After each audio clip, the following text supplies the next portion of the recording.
Hello everyone, नमस्कार मेरे प्यारे दोस्तों। तो ये है लेक्चर नंबर 8, थर्मोडायनेमिक्स की हम बात कर रहे हैं। और मेरे भाई 10 नंबर पॉइंट तक हम लोग क्लियर कर चुके थे, 11 नंबर से डिस्कस करना है। तो आइए शुरू करते हैं अपने वीडियो को। देखिए तो 11 नंबर में मेरे भाई क्या हम लोग डिस्कस करने वाले हैं, तो आइसोथर्मल प्रोसेस, ठीक है, और एडियाबैटिक प्रोसेस, इन दोनों को एक बार थोड़ा सा कंपैरिजन करते हैं। जैसे मेरे भाई एक बात को आप समझिए, आइसोथर्मल प्रोसेस में पीवी की पावर 1 हम लिख दिए हैं, which is equal to constant लिखे। क्या हमने लिखा है मेरे भाई, P इंटू वी की पावर 1 बराबर कांस्टेंट, ठीक है। एडियाबैटिक प्रोसेस में हमने लिखा है P इंटू वी की power gamma which is equal to constant. अगर हम ग्राफ की बात करें मेरे भाई, देखिए तो प्रेशर है y एक्सिस में और वॉल्यूम है x एक्सिस में। जो ग्राफ बन रहा है वो रेक्टेंगुलर हाइपरबोला ग्राफ बन रहा है। कैसा ग्राफ बन रहा है मेरे भाई, रेक्टेंगुलर हाइपरबोला। अगर हम स्लोप की बात करें तो माइनस पी अपॉन भी, अगर हम स्लोप की बात करें क्या होगा, माइनस पी अपॉन भी, ठीक है। देखिए तो y एक्सिस में प्रेशर है। अब हम एडियाबैटिक प्रोसेस की बात करते, x एक्सिस में वॉल्यूम है।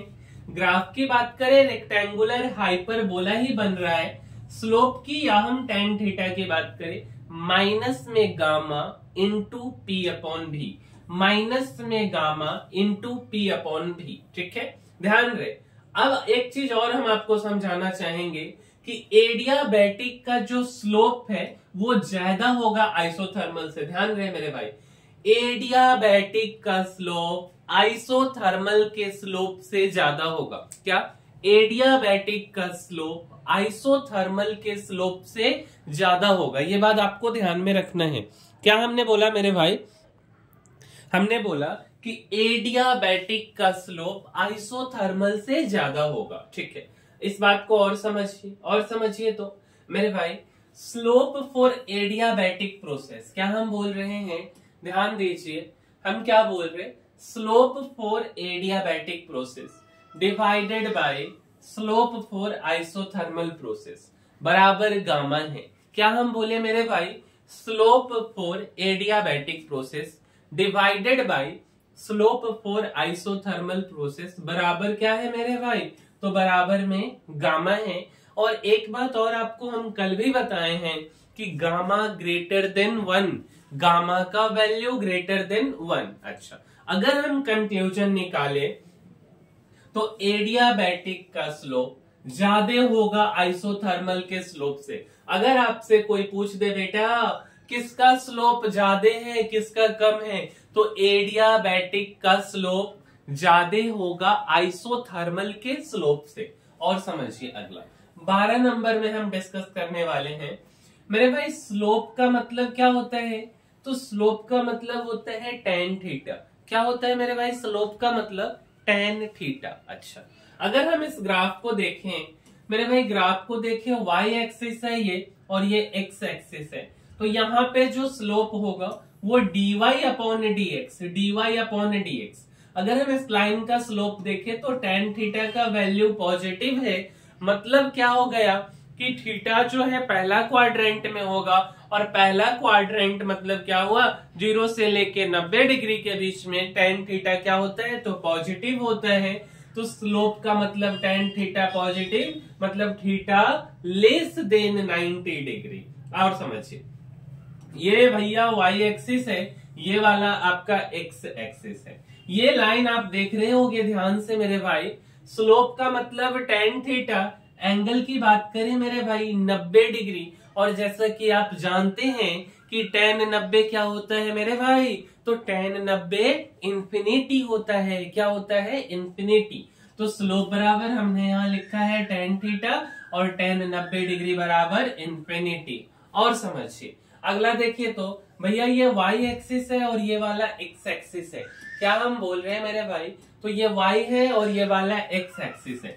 स्लोप का मतलब tan थीटा यहाँ पे क्या हो जाएगा, नेगेटिव। मतलब क्या हुआ कि 90 से बड़ा बट 180 से छोटा, तो ये जो थीटा होगा ये भैया 90 से बड़ा होगा और 180 से छोटा होगा। ठीक है, अब इस बात को और समझिए मेरे भाई।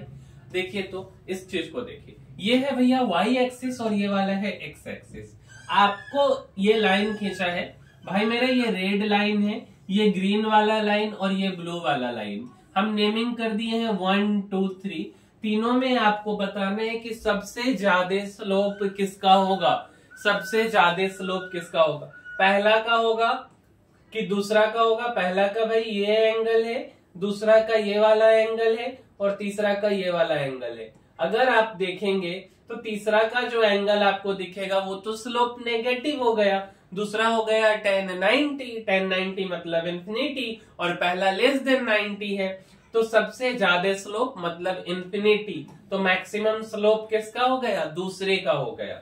चलिए और समझिए और देखिए तीसरा नंबर ग्राफ अगर हम समझना चाहें भाई मेरे, ये वाई एक्सिस है और ये वाला एक्स एक्सिस है। ये आपका पहला लाइन, ये दूसरा लाइन, ये तीसरा लाइन। क्या फर्क पड़ता है, जमीन से कुछ उठा दिया गया है मेरे भाई। जब जमीन से हम कुछ उठा दिए क्या दिक्कत है, कोई दिक्कत नहीं होना चाहिए।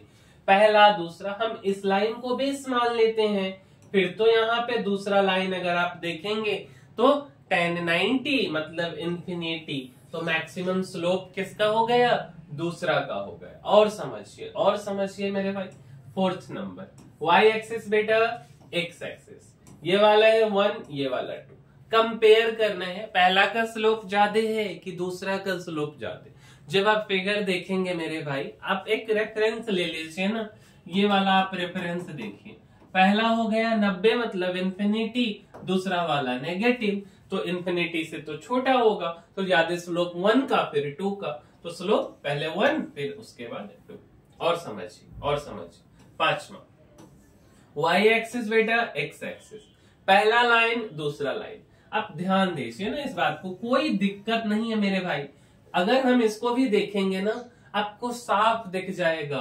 अगर आप इसको देखें, इसको देखिए और इसको देखें, ठीक है, कौन स्लोप ज्यादा हो गया, पहला का ज्यादा हो गया, पहला का ज्यादा दूसरा का कम, है ना। बस यही तो आपको देखना है। और देखिए 6 नंबर में मेरे भाई वाई एक्सिस है और ये वाला एक्स एक्सिस है।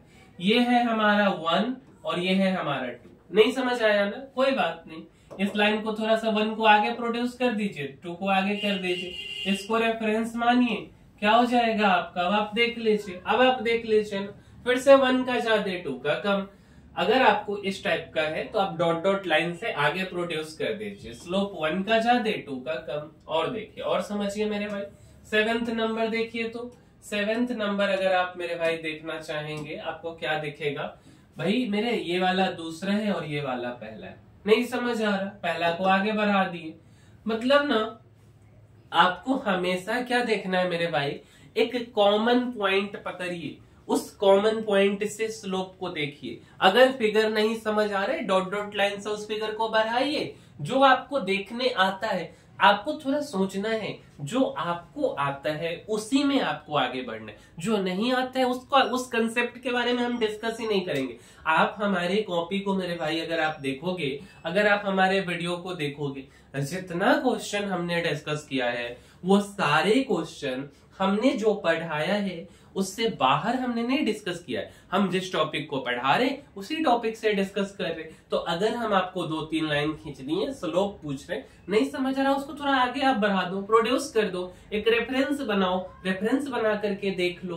तो ये 1 हो, ये वाला देखिए यहाँ लिखा हुई है, कॉमन पॉइंट से स्लोप देखिए, यहाँ देख लीजिए 1 फिर से 2, 1 का ज्यादा 2 का कम, ये सिंपल है।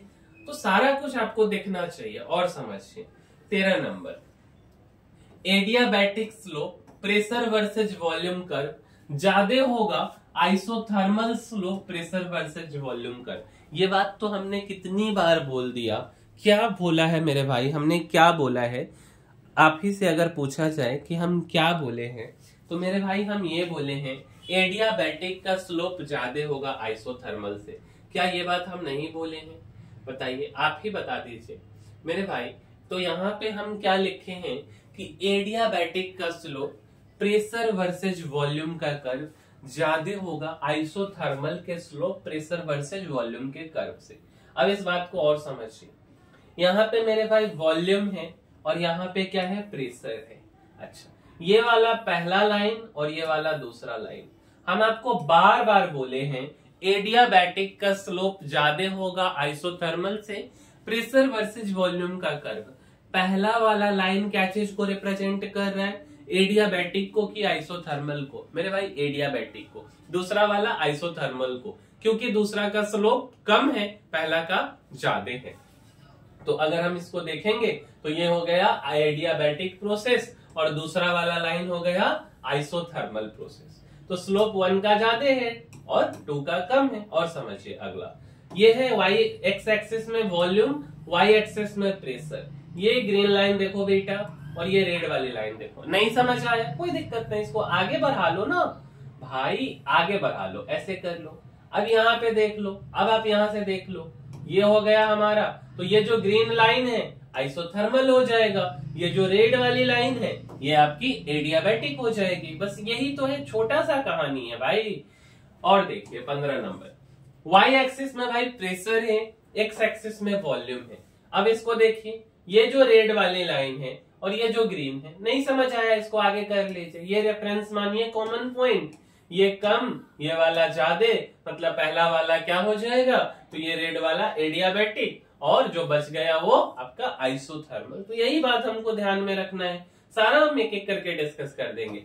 एक्स एक्सिस में मेरे भाई वॉल्यूम है और 16 नंबर की बात कर रहे हैं वाई एक्सिस में प्रेशर है। ये लाइन को अगर आप देखेंगे, ये वाला जो लाइन है क्या दिखा रहे हैं, वॉल्यूम कांस्टेंट बता रहे।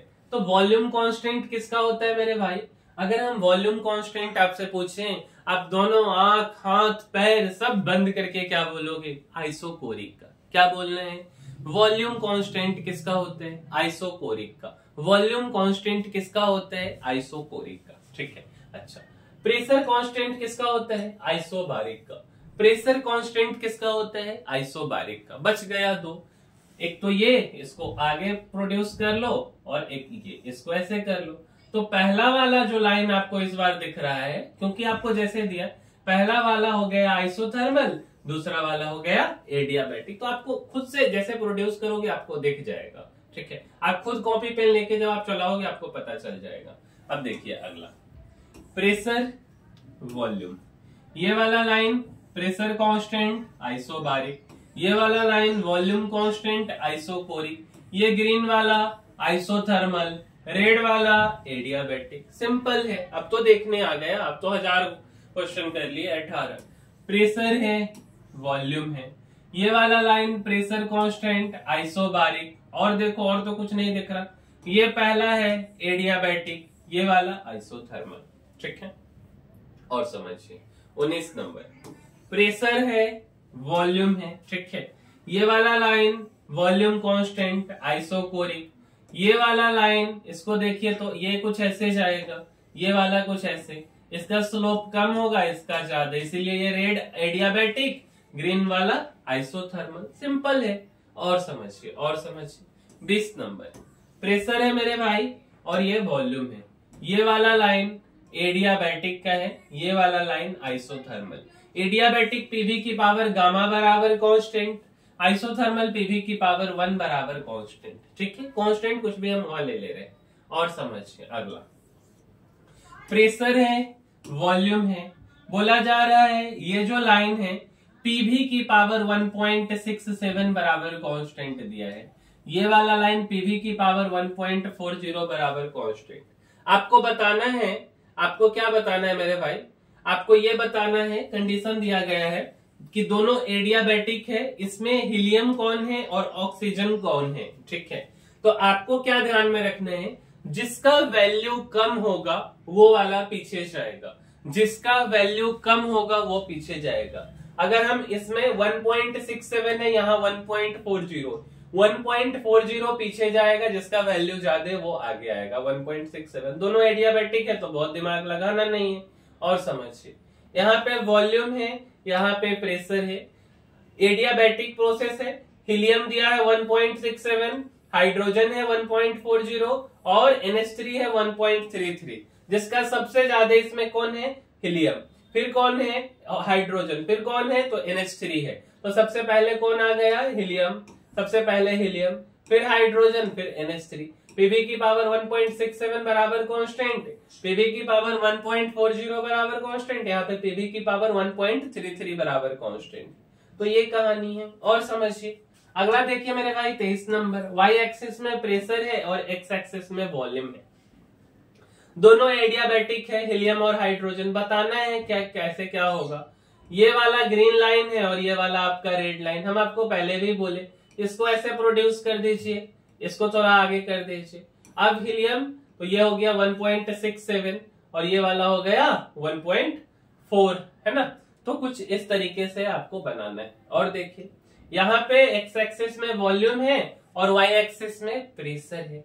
ये लाइन देखिए यहाँ पे है H3 है, सॉरी He है मेरे भाई, हीलियम है 1.67, हाइड्रोजन है 1.40 और अमोनिया है 1.33 NH3, है ना।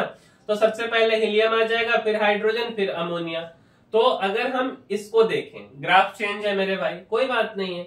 अगर आप इसको देखिएगा तो सबसे नीचे में हीलियम, क्योंकि ये ग्राफ कुछ इस तरीके से जाएगा, उसके बाद हाइड्रोजन, उसके बाद अमोनिया, ऊपर में ऐसे रहेगा, जस्ट नीचे में अपोजिट। तो हीलियम, फिर हाइड्रोजन, फिर NH3, मोनोएटॉमिक, डाइएटॉमिक और पॉलीएटॉमिक, सारा एडियाबैटिक प्रोसेस के लिए हम बात कर रहे हैं। और देखिए ये वॉल्यूम है और ये वाला प्रेशर 25 नंबर, ये पहला दूसरा लाइन, तीसरा चौथा लाइन। अगर हम तीसरा और चौथा को बोले तो 3 और 4 जो है वो बेसिकली रेक्टेंगुलर हाइपरबोलिक कर्व नहीं है। अगर हम इसको देखें 3 और भाई प्रेशर वॉल्यूम रेक्टेंगुलर हाइपरबोला के लिए ऐसे होना चाहिए ना, तो तीसरा चौथा रेक्टेंगुलर हाइपरबोलिक कर्व नहीं है। तो पहला वाला आपका क्या है, तो पहला वाला तो एडियाबैटिक है, दूसरा वाला क्या है आइसोथर्मल है, आपको पहचानना था, है ना। और देखिए यहाँ पे वॉल्यूम है और यहाँ पे प्रेशर है। एडियाबैटिक या आइसोथर्मल, प्रेशर वर्सेज वॉल्यूम का कर्व वो रेक्टेंगुलर हाइपरबोलिक कर्व होना चाहिए। मतलब आपको ये भी पहचानना है कि एडियाबैटिक और आइसोथर्मल को बताना है कि कौन एडियाबैटिक है कौन आइसोथर्मल है। पहला बात वो आपको देखना है कि वो रेक्टेंगुलर हाइपरबोलिक कर्व है कि नहीं, और जब कर्व है तब हम एडियाबैटिक और आइसोथर्मल के साथ खेलना शुरू करेंगे। इसमें तीसरा चौथा नहीं होगा, तो ये आपको पहचानना था, ठीक है। तो मेरे भाई 25 ग्राफ हम डिस्कस किए हैं इस वीडियो में, है ना। 25 ग्राफ हम लोग डिस्कस किए हैं। और यार अगला जो वीडियो आएगा मीन्स ये है अपना 7th लेक्चर है। 8th लेक्चर की जब हम बात, 7th नहीं, ये आपका 8 है। 9वें में हम 26 से शुरुआत करेंगे, ठीक है। जो भी ग्राफ यार हम बता रहे हैं या जो भी चीजें हम बता रहे हैं आपको, वो मेरे भाई काम की बातें हैं, ठीक है। ऐसे ही नहीं कि हवा में हम आपसे बात कर रहे हैं। आप एक बार जा करके कंटेंट को चेक कीजिए। और हम आपसे रिक्वेस्ट करते हैं कि अगर संभव हो सके तो लाइक, शेयर और सब्सक्राइब करना है, इसके लिए कोई चार्ज नहीं लगता है। तो यार इसको करना नहीं भूलिए आप, ठीक है। ये मेरा हम्बल रिक्वेस्ट है आपसे।